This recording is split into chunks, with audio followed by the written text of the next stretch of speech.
Hello, fellow Toastmasters. It is so lovely to have you here. On the fourth Monday of each month, we have an appointment as the Corporate Leadership Network. If you're watching this for the first time, the Corporate Leadership Network is a forum for leaders from corporate clubs. We gather, we problem solve, we find solutions to problems, and we network, because we understand as corporate clubs that the needs and the challenges that we face are quite unique to us. And so this forum has been formed with that objective in mind. We've covered so much here on the Corporate Leadership Network. If you've missed any of those sessions, they are accessible on our YouTube channel, Toastmasters Southern Africa District 74.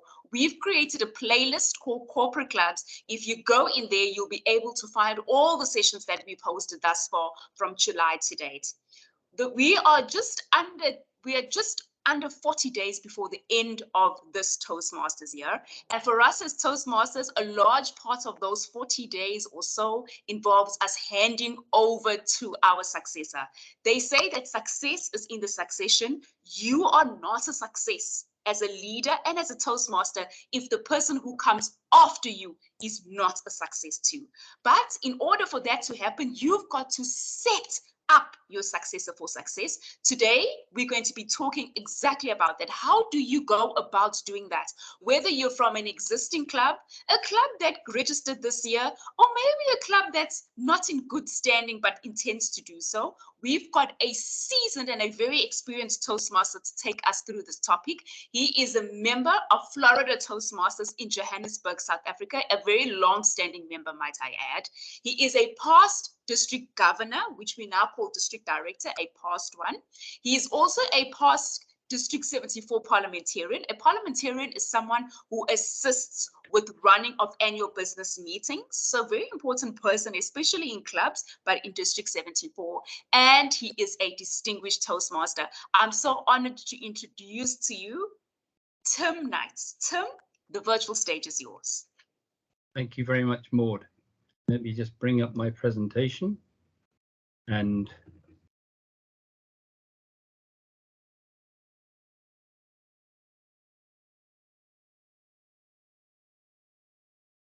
I am battling to bring up my own.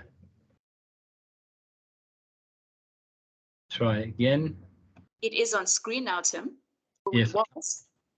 Okay.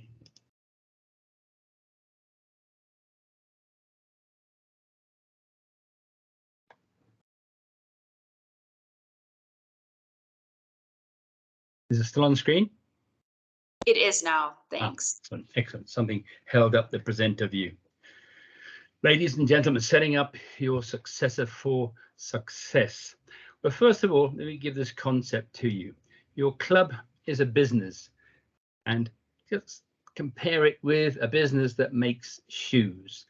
Shoe making business, they will have a production budget. That budget will have been set up by market research that determines that what the shoe factory ought to be making. Like it might want 10,000 sandals and 15,000 boots. It also wants different colors and styles and sizes. And so they will set that up, and that'll be the target for the year. In Toastmasters, we have the same thing. It's called a Distinguished Club Program. That's been set up by market research as well, but just by Toastmasters International, and we get told what we have to achieve with that production budget, our Distinguished Club Program. It also covers manpower and training, and we also have to have a financial budget, which determines what our dues are, how much money we have to send to America, and how much we have to collect from all of our members. Then our shoe factory will have a production plan, and that will say Factory 1 has got to make boots in January and February, and then switch over to sandals in March, and the sizes and the colors that are necessary. So that'll be the production plan.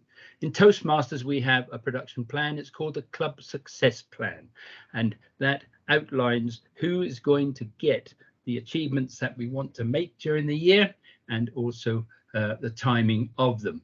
Also membership and the other details that go on in the club. So that's how our club is a business. We also have another aspect which makes it similar to a business, and that's the executive committee.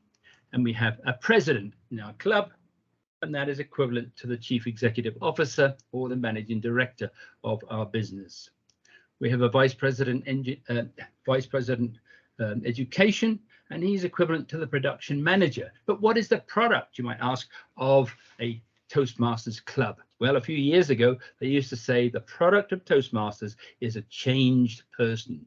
It didn't catch on very well, but it's got a good point. I think they wondered, well, changed in what way? It might not be a good way, but of course it is, because it's a person that is improved with their communication and leadership skills. We then have a vice president membership. That's our human resources manager, the person that's looking at our members, making sure they're all happy, and also looking at getting new members into the club. Then we have a vice president public relations. That's our communications manager, spreading the word throughout the catchment area of our club. In your corporate clubs, it'll be spreading the word throughout all the employees of your company to make sure they're aware of your club. Then we have a secretary, the admin manager, person that keeps notes, keeps minutes, knows where every piece of information is, person you go to when you want to know what happened a while ago. And we have our treasurer, the financial manager. That is the person that is managing the books, working out the budget, working out what the dues will be, then sending out invoices to members so they can pay their dues to the club. Then we have the sergeant at arms, who's the events and logistics manager, a stage manager, a person that makes sure the room is ready for having a Toastmasters meeting. Now, our club executive committee, that has 8 members in it. And one might think, is that overkill? Because we have 20 members in the club, 8 of which are on the committee. Well, if you look at another club, you might find that a hiking club or a chess club or a tennis club just have a few members on their committee, just a chairman, a secretary, and a treasurer maybe, and they're year in, year out running that club. But in Toastmasters, we have another function for that committee, and that is leadership training. The Toastmasters committee is an excellent environment for leadership. And the other aspect of it is that we change that committee every year, from the international president down to the most junior member of every club committee. Is a change, and that produces a leadership environment where those people that are changed, they're into a new position, they won't know their job, and so they need mentoring and help from their predecessor or other experienced members. Also, they're in a position where they're eager to prove themselves, and there's also an excellent leadership environment. So every year we have to find a new executive committee, and we do that in 2 stages. The first stage I like to think of is the expediency stage, and that is to find the best person for the job. And that best person is someone that is eligible by means of they've paid their dues, and they have the wherewithal in order to do that job. The person that is just joined the club and says, oh, I think I'd like to be president, they might say, well, perhaps you're not quite ready for that. And so we'd say then haven't quite got the wherewithal for that job. But most members will have, and they will be eligible in order to do a job. The second stage is democracy, because all very well finding the right people for the job, but we need an election to ensure that they are the people that the club wants itself. So who finds these people? It's called the nominations committee, and the nominations committee has a chairman, and that person and the committee members are set up by the president. The president will nominate somebody, and it is normally the immediate past president. If you haven't got an immediate past president because they've either left or you're a brand new club, then a solid member who is not standing on the committee will do. It is a very straightforward job, an important job, but a good solid member, experienced with the club, can do that job. Excuse me.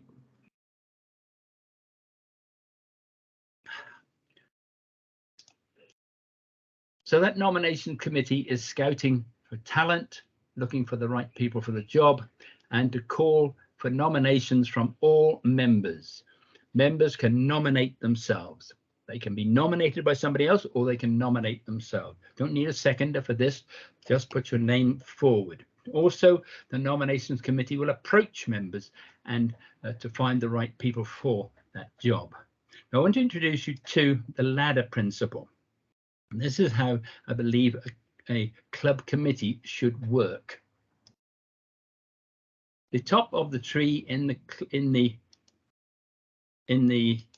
club committee is the president. The next person is the vice president education. The next person is the vice president membership. And there's a sequence in there, there's a seniority there. It's laid down in the club bylaws. After that, there are 4 more members, and they're not in any particular order. Vice President Public Relations, the Secretary, the Sergeant at Arms, and the Treasurer.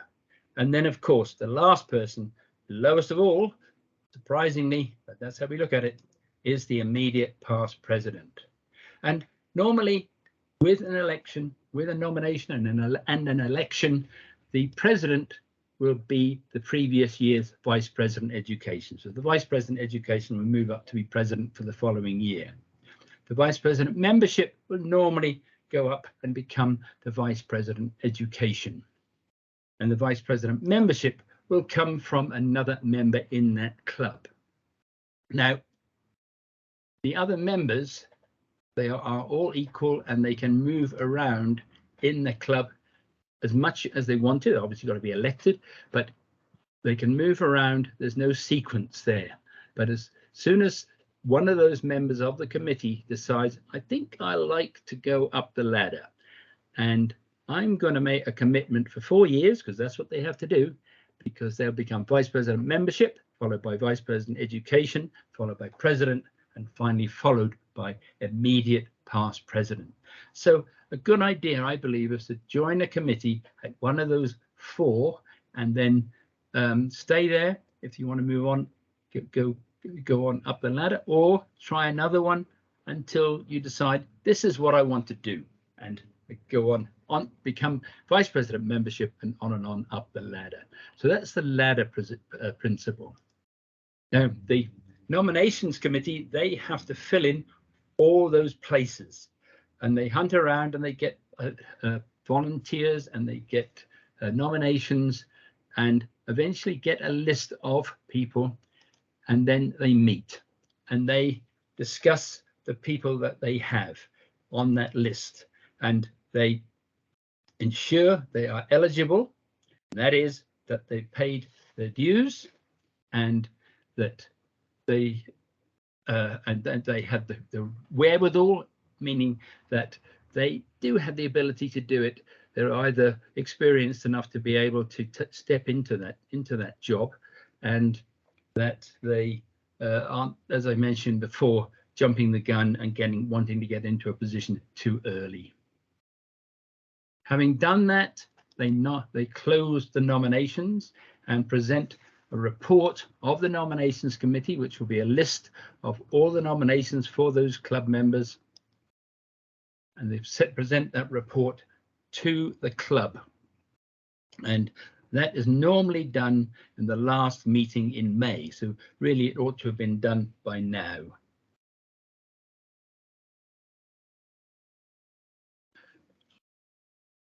Move on now onto the annual general meeting.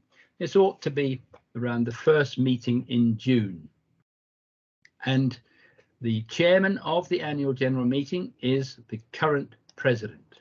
Current president is not really eligible for any other position other than the immediate past president, and so can carry out that role as the chairman of the annual general meeting.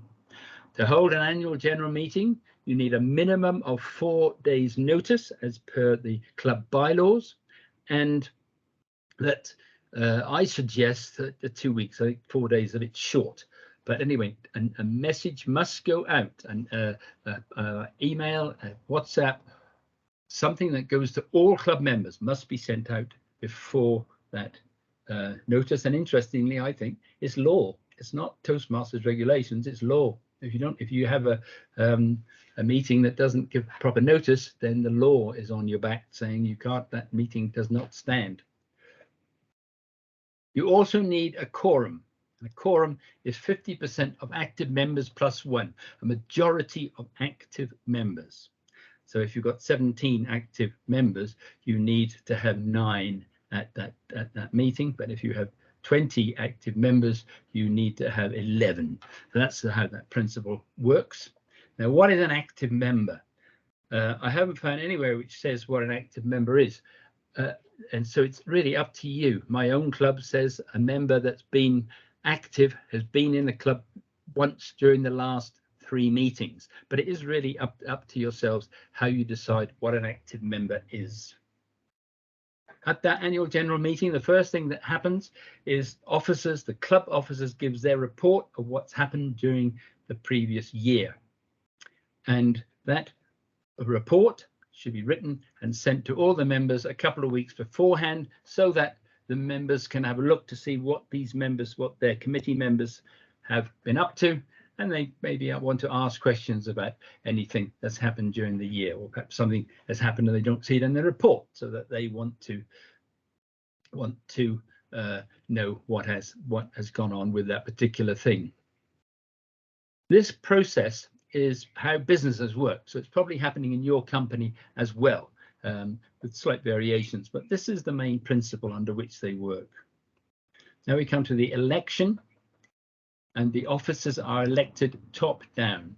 The reason for that is that if the president has got 2 people standing for president, highly unlikely, I hasten to add, but say there's 2 people standing for president, then one of them will be elected, and the other one then has the opportunity to take a more junior role. Then you call for nominations from the floor. Now, this is a democratic aspect, and the nominations from the nominations committee is closed, but a last chance is given to the membership to stand for a committee position. And you call 3 times. Very strange, but you call 3 times. The way I always do it is to go to the left. Are there any nominations for president? And I go to the right. Are there any nominations for president? And then I go straight ahead and say, look straight ahead, and then say, are there any nominations for president? And being none, we'll now move on to the election of what we have. And the reason you do it 3 times is that nobody afterwards can say, I didn't hear a call for nominations. If you've done it 3 times, they definitely have got no excuse. Now then, you have more than one standing. Now we move on to a vote, and the voting, the candidates, the candidates have now the opportunity to speak. They want to speak for 1 to 2 minutes. Set it up beforehand. 2 minutes, I think, is too long. 1 is about right, but up to yourselves. It's not laid down in concrete. And they speak in an order. If there's 2 of them and we were in a room, then we would toss a coin, and the winner would then speak first. Now, if you are online, the only way that I can think of doing it is if the president holds a number 1 and a number 2 in his hands, and say, calls to the speaker, which hand do you want? And then open it up and show that they've chosen to speak number 2 or whatever it is, then that would work. If you've got more than that, then you'll just have to have a piece of paper in front of you if you can't, if you're not in the same room. Then, after having spoken, then there's a vote, which is secret ballot. And if you're in a room, then you'll have slips of paper. I always take coloured paper with me, cut nicely for a ballot, hand it out to all the members in good standing can vote, and then the votes would be counted up afterwards. If you are online, Maud has got a system for you. I think she's got two systems. So Maud, can I hand over to you now to explain how Google Forms and the broadcast system works? We do understand that a lot of our clubs are still gathering online, and you don't want to spam delegates or guests or people who come to your annual general meeting who are not members. And remember, as Tim said,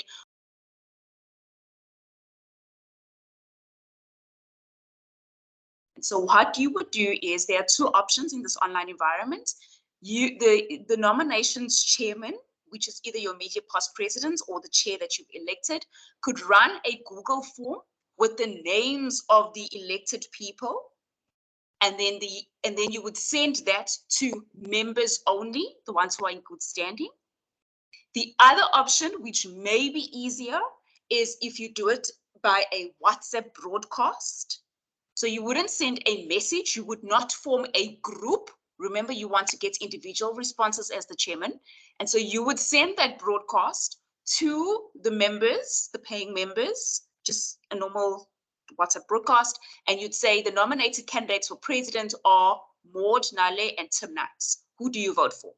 And then each of the people will respond to you individually, and then you would tally up the votes. So we're giving you two options, leaders, depending on what will work better for you and your bandwidth and the number of members you have in the club. You could use the Google form where you put everyone's names on there and just make sure that the nominees are, you've not excluded any of the nominees, and then you will run that at the end. If your skills in Google are great, that would be an amazing option. Or you could do a WhatsApp broadcast where you send the nominations to the paid members only, and then they will give you the response. We ask that you do not run this in the chat box of your Teams or whatever platform you're using, because everyone's going to respond to you, including people who are not members. Do not run a poll, because anyone who's in the meeting will be able to participate, and that's not what we want. Just like how we run our district meetings, like we did 2 weeks ago, only members in good standing are able to vote. So you want to be able to give them that platform by not spamming all the members by doing that in the chat. I hope I've been clear there. If there's anything or any clarifying questions you need, please drop them in the chat box, and then we will engage further on that. Back to you, Tim. Thank you, Maud. That's cleared up something for me as well. Thank you. So now moving on to the election. So the first one is the president. And if there were two people standing, then you have to wait for the result. It will get messy if you say to the people standing, look, do you want to go for another position? I think because of the process that Maud has just outlined, you'll get the result fairly quickly. Now, if there's only one standing, you go through a strange process, and that is you ask the secretary to cast one vote. Madam Secretary, Mr. Secretary, would you please cast one vote for George, because George is the only one standing. Then you can say you have carried out an election, and the person is elected to that position. They haven't just got it because nobody else was standing. They were elected. So you do that, and then the president deliberately congratulates the newly elected officer. Hi, George, well done on being elected as Vice President Education for Florida Toastmasters for the coming year. And that gives a nice cementing of that position. Next, so now you have a committee, you've got 8 new members of that committee, but they're not properly in it yet because they've not been installed. And the club officer installation is a formal ceremony. Used to make a big dinner meeting, a big celebration, and invite a guest. They have it in the last meeting in June, and it's performed by the area director or who you choose. So you can use your area director, or if you've got someone senior you'd like to do it, then you by all means do that. For that is a script, which is in a book called the Club Leadership Handbook. I'm going to give you the link for that in a minute. That plus tons of other useful information for running your club is in that manual, and the script each club office as it is installed one by one is filled with meaningful, valuable messages. When the president is installed, one of the things the installing officer will say, "This is your team," pointing to the committee. "It is more than a collection of people. It is an emotional force rooted in the feelings, thoughts, and actions of all the members with the common goal of achievement, sharing, and mutual support. Work with your team members to create a healthy, dynamic club, a club of which everyone is proud." Wonderful stuff, meaningful. That would happen with a ceremony such as the club officer installation. So now you've got a club off, but there you've got a committee that is still installed properly. They're in position. They've got the job, but now they have a handover meeting, and this should be the last Exco meeting in June. And in this meeting, the previous officer hands over to the new club officer. You go bottom up this time, so the sergeant arbitrarily will start off, and with that, he should have a job checklist and select the significant points and issues of the job. Now here is a sergeant.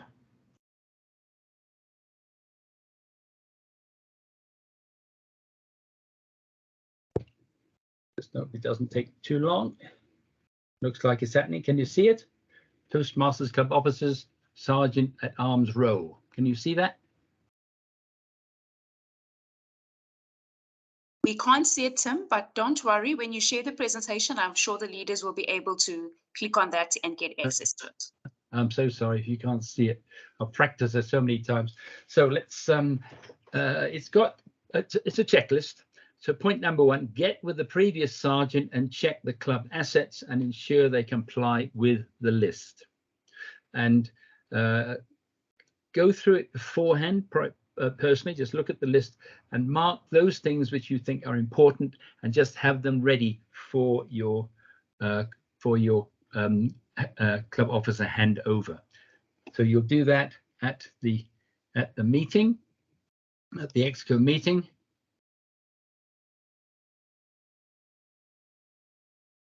So can you see club officer handover now? We can, yes. Good. So did that screen stay on there? Okay. So the previous officer hands over the new club officer, go from bottom up, and a job checklist. So that's what we've just covered. Then you go through that checklist, make it about 3 or 4 minutes maximum, and there's one job checklist for each of the club officers. Then meet privately afterwards and go over it in detail, every step, and be there for answering questions. There'll be lots of questions for the new person the new person will have lots of questions, and you can answer them for them. The immediate past president also hands over the current Distinguished Club program. So he was the president of the previous year, and so he's very familiar with the Distinguished Club program. We'll have another try to see if I can bring up this Distinguished Club program. Has it come up? Doesn't sound like it. No, it doesn't, but don't worry. The links are in your presentation and the leaders will access it. Yeah. I've sent the Word document this time, so you can edit it to make it suitable for yourself. But all this list is doing is listing all the achievements required for the Distinguished Club program. So you need 4 members to complete level 1. So that's an achievement that is required. And then you have a box there which says candidates, and you put the names of the people you think will be able to achieve that during the coming year. There's also a place for members and also a place for training. So it's there for you to have a look at, adapt it. It's a Word document, so you can adapt it to suit yourself.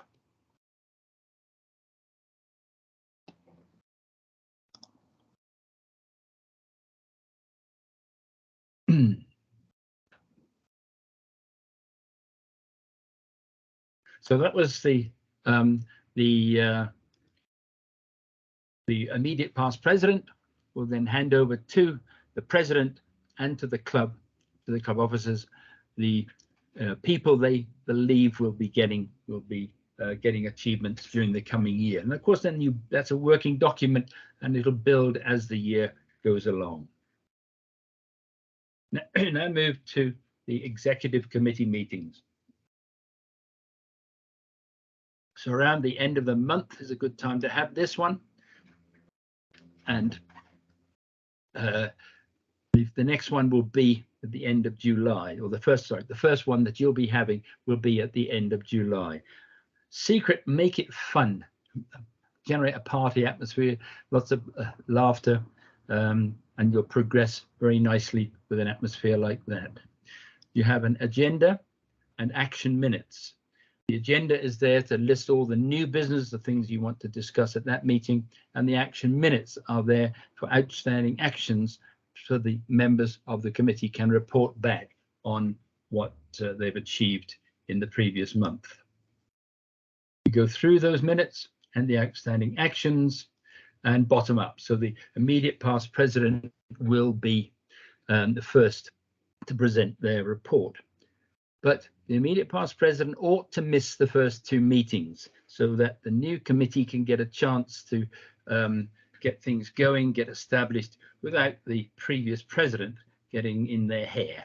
So miss the first two meetings, and then you can come in and contribute. The president, when the president has his slot at the end, he will go through the Distinguished Club program, and that will be your bottom line of how the club is doing. Now, I want to mention now a concept called total quality management. And virtually every successful business has got a total quality management system. The commonest is called ISO 9000. And that is a list of the things that the company ought to be doing and improving on all the time to develop its growth, to improve itself all the time. In Toastmasters, we have a thing called the moments of truth.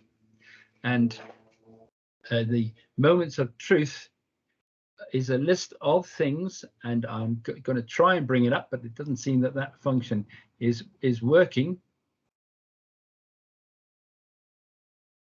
We'll try it again.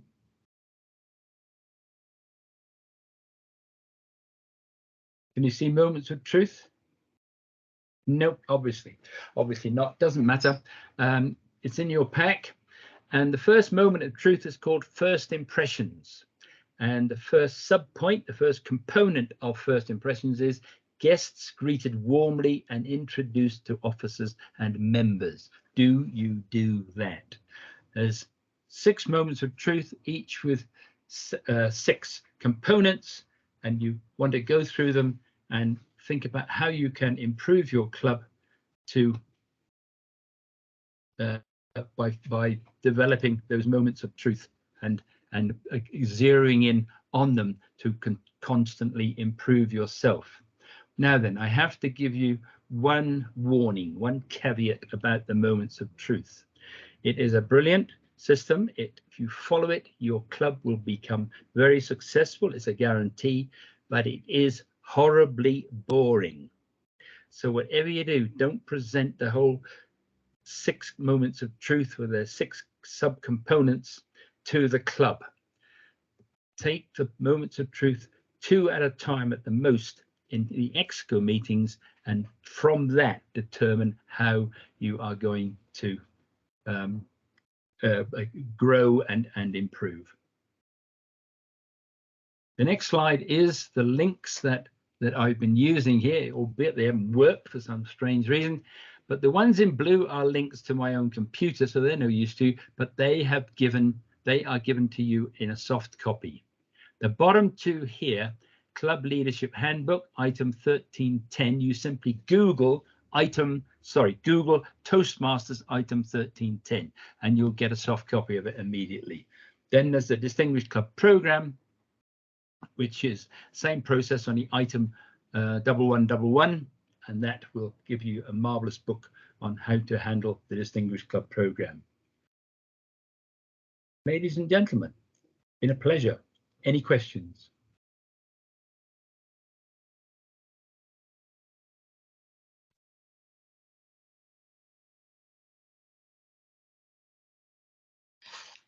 Tim, I think I speak on behalf of all the leaders on this call and those who watch the recording when I say thank you so much for such an empowering session.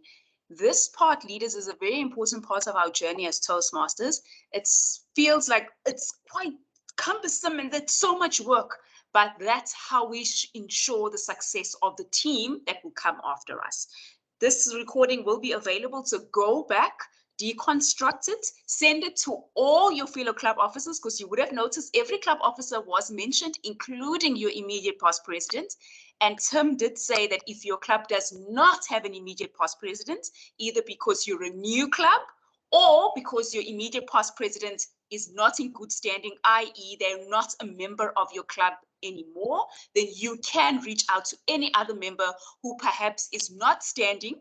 Or if that person doesn't exist and every member from your club wants to stand, you're more than welcome to reach out to a member from another club. But to you, Tim, there was a question that was asked in the chat box, and that was about the ladder principle.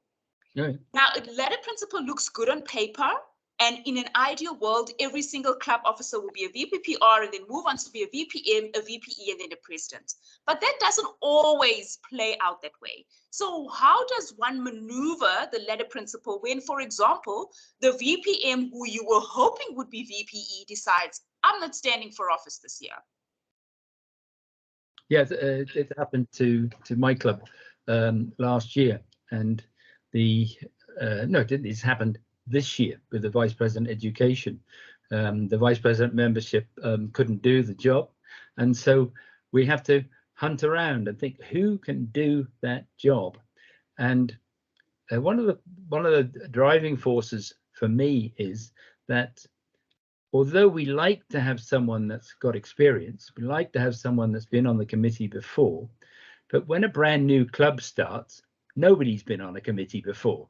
And that's successful. It just means that that person will have to have a bit more guidance. And that's what we're doing. And I'm personally mentoring him to make sure that he does the job. But I've got every confidence he's going to be absolutely excellent. So it's you fit it in. Thank you so much for sharing your insights. I've been writing down a few questions of my own, which I think the leaders may find insightful, Tim, as we continue this conversation. And I want us to talk about a club. I don't like saying a club is struggling because words have power, but what about a club that is currently experiencing a challenge of membership? They don't have membership, they don't have members, they either needing a coach or currently have one, and they have 12 members or less, or probably even about 5, 6, 8 members. How do they go about maneuvering this process of choosing a new leadership team? The Toastmasters says you must have 3 members on your committee to be valid. So you need a president, a secretary, and a vice president education. I think I need to check the manual for that, but you need those 3. So elect those first of all. So now you've got a committee, you've got a few members there, and then you have to engage help and call in the club coach function and get somebody in the club to help you with all those processes that are available, that can help you. Public relations, membership drives that can get people into that club to grow it. Very interesting insights. I want to confirm, or I want to just put this on the call, that the president of the club, so if you're a current president of your club, you will not be running the nominations process. I had a club last week come to me and the president said, can you please guide me on how I should go about getting the nominations? And I asked, were you running the nominations? And he said yes. So I just want to clarify, leaders, that process of nominating a committee or putting together a committee is run by the immediate past president. you as the president will reach out to the immediate past president and ask for their assistance in running the nominations process. Much like what we do when we do our district events, the current district director will ask the immediate past district director. It works the same as at club level. If your club, yet again, does not have an immediate past president, then you can reach out to a member who's in good standing in the club who's perhaps not running for office, or you can reach out to another club, whether it's in your area or in your division. As long as they're not running for office, they will, and they agree to assist you with this process, they can be the person. But the president is not to run the nominations process. I just thought we should highlight that. Tim, I'd appreciate some confirmation with regards to the president. Is it true that the president cannot run for a consecutive term in office? Well, if he did, it would go through. But it's bad practice. It's that's not the idea of the process. And so people running again for the same position is not good practice in the Toastmasters principle, but presidents often do. But the idea is not the idea. The idea is they move on and we get somebody else in that job and they go through the learning experience. Leaders, if you've got any questions or you're seeking clarity on any of the discussion points that were raised by Tim today, please drop them in the chat box while we still have time and we have Tim's attention. He will surely be able to answer all your questions. And whilst you do, I also want to talk a little bit about the club handover or the club officer handover process that Tim spoke about. The process where all the leaders come together and have a meeting, you're not going to have a lot of time to tell your successor everything.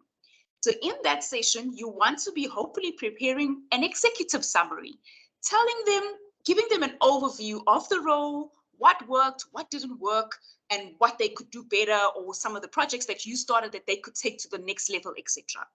Then we're recommending that you have a separate meeting with your successor, just in case they were not in a good space or they have any kind of clarifying questions.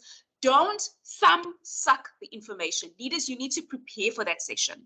So don't go in there and say, oh, yeah, I'm not really sure. I'll get back to you in 2 days. Or, oh, I don't really know. I haven't really prepared for that. Truly take some time to prepare for that meeting, that one-on-one meeting with your successor. In that session, you will go through all the stuff that you did, but you will go a little bit deeper, where you will tell them, this was what my role entailed, just in case they're not sure. And then you'll tell them about some of your successes. What are some of the things that you did in your term that worked? Again, don't thumb suck it. Give them facts, give them figures, show them what worked, show them some of the successes. Seeing is believing for a lot of us, so they may want to see it. But then also tell them about the challenges that you face. That's quite important. We don't want to go into a role blindly and think everything was this amazing fairy tale when you probably struggled more than it was successful. So let them know some of the challenges you faced and how you went about overcoming those challenges. That way your successor can decide, I may want to take on these projects, the challenges that you faced as a project, or I may want to abandon a few and take on others. It gives them an all-rounded perspective instead of just telling them what was done well, but what were the challenges.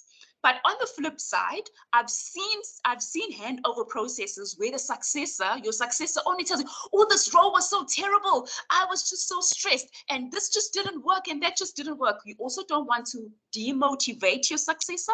So whilst you may have experienced challenges, I'm almost certain there was at least one success as you continued on your journey. So make sure that your feedback is balanced, but just like how we give feedback in Toastmasters, say things that were done well, but also things that could have been done better and what they could do to either challenge themselves or some of the projects that they can take from you and take them to the next level. So just make sure that you're really prepared for that session. Don't thumb suck it. Be really honest. And if you're able to, I'm saying if, because a lot of times this doesn't happen, please commit to guiding your successor, especially in the first 3 months. For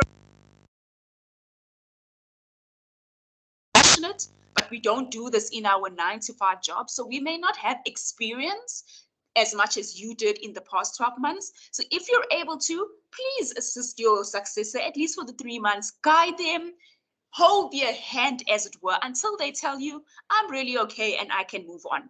But be there and be available to assist them, because that's the only way that you're going to ensure their success. It's not going to happen overnight, much like it didn't for you when you took on the role. So please do commit to helping your successor as we continue on the journey.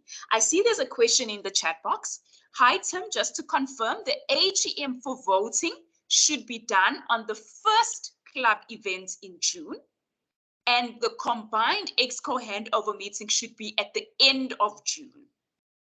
And the first 2 new Exco meetings of July and August should be run without the IPP. Then from September, the IPP can attend. Very loaded, but let's start from the beginning. Should the AGM be on the first week of June and the handover in the last week? The different meetings, don't forget. The first meeting in June is a club meeting, and the last meeting is an Exco meeting. So the first meeting is the AGM, and the second club meeting in June is the club installation, club officer installation. Okay, so I hope that clarifies for you. So the AGM is a club meeting. The last meeting in June is ideally the installation of the new club officers. So if you haven't done your AGM now, would be a good time to institute it. He said, Tim did say 4 days, ideally 2 weeks, but you can still do it in a week. That still will be acceptable. And then once you've nominated those people and you've elected those people, you will induct them or install them at your last club meeting of the year. But in between that, you will hopefully, not saying, I shouldn't be saying hopefully, you should have an Exco meeting, your final Exco meeting, and that's where you will do the handover. But remember, we're also asking you to have a separate online session, online or in person, whichever is available to you, with your successor, so that you can take them into the deep details and prepare them for success. And then, Tim, the first 2 Exco meetings of July and August, should those be without the IPP? Yes, should be without them, to let the new president and his team and his or her team get established. One thing I want to just show you is this booklet here. It's the Club Leadership Handbook. I've given you the link for it. It's got all the job descriptions in here in more detail with lots of other information, which is useful. So I think as part of the nominations process, when the immediate past president or the member that you choose is sending out a call for nominations, put a summary of what each role entails. If a member is new and maybe they're keen to participate, or the club is new and they don't know any of these roles, they may not know what a vice president of public relations is all about. But if you put a précis version, which you'll find in that club leadership handbook, it will really help guide them in terms of what the role really entails. That handbook is available in a hard copy, but most of us are gathering online, so you can just do a Google search for Toastmasters Club Leadership Handbook, and you will be able to find a copy. It is also available on the Toastmasters website, so don't fret that you don't have a hard copy. It is available virtually. It's item 1310. 1310, you heard it directly from Tim. And then as a new team, this is one of my final points, leaders, if you've got any questions or you see clarity, please do drop it in the chat box, is as a new team, you want to plan for success. I've said this a lot of times before. Do not wait until the 1st of July to start planning for the new year. If you are elected in the first week of June, you have at least a month with your new team to chart a way forward for yourself. You would have heard from your successor, the current president who will become the immediate past president will present the Distinguished Club Program, which is our scorecard as a club. Where did we end up as of the first meeting in June? And you'll have an idea at the end of June, okay, we ended up as distinguished or select distinguished or presidents distinguished. These are the members who contributed to the Distinguished Club Program. You need to chart a way forward as a club. Do not leave it for the last minute. This is also where the wheels fall off for a lot of clubs, because a lot of clubs feel, oh, I've got a week, I can relax. Don't wait for the last minute, leaders. On the 1st of July, you are executing.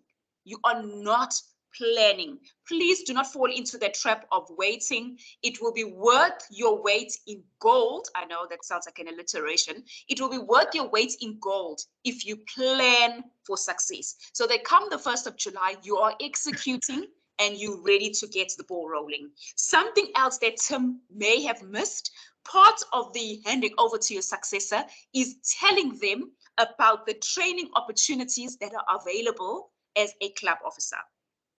In Toastmasters, or at least in District 74, we usually hold our first club officer trainings at the end of June. I am certain that it will be the same this year. So please look out for the marketing material. When that is ready, I will certainly market it far and wide amongst the corporate clubs and encourage your successor to attend the first one.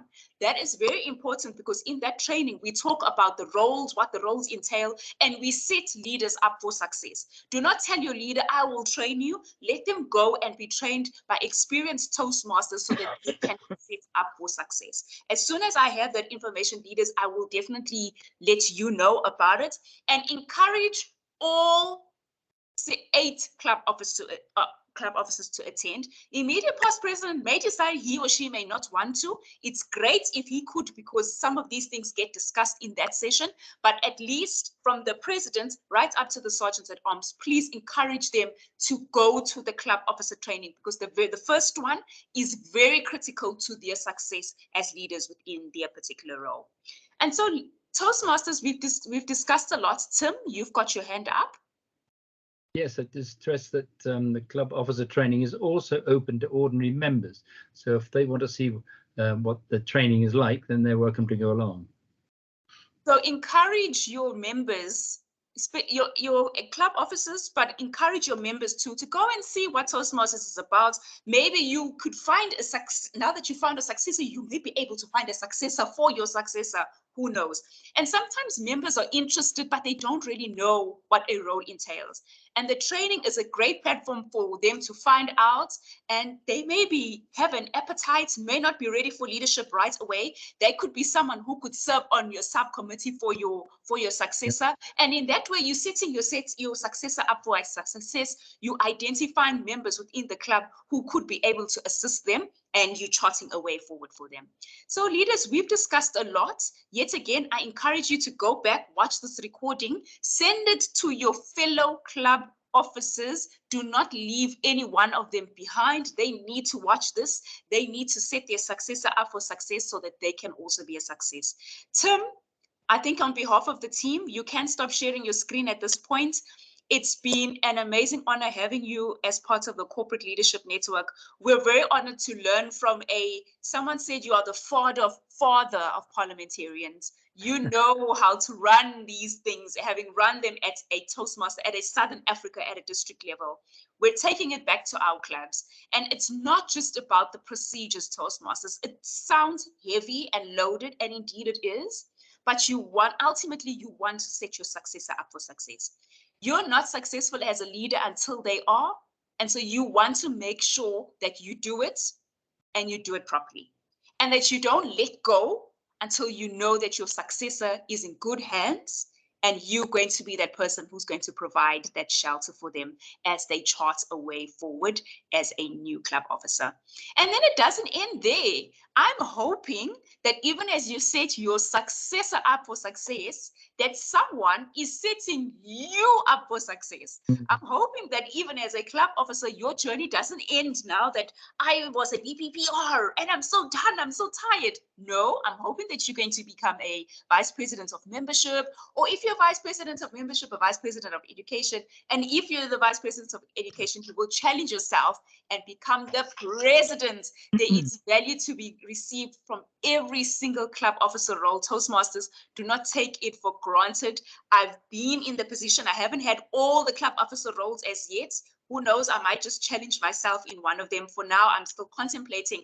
But for you, please continue to challenge yourself, because that's certainly where you will grow and learn as a leader.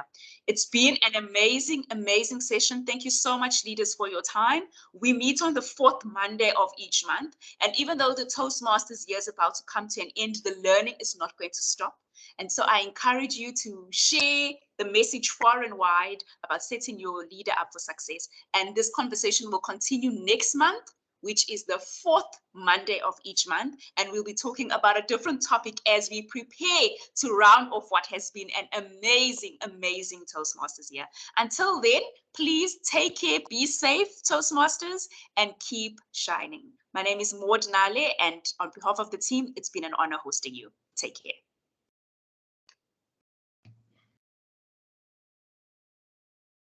Thank you, Maud and Tim. Great session indeed. Thank you very much. Thank you. We're so grateful that you found it useful. Remember, ideation without execution is delusion. So we're hoping that you will take these ideas and you will bring them to life. And most importantly, you will set your successor up for success so that they can also experience the success that you did. Thank you so much, leaders. It's been lovely engaging as always.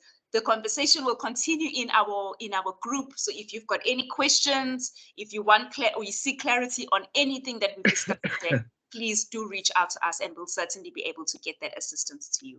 Please take care until we meet again next month as we prepare to wrap up the Toastmasters year. Thanks, man.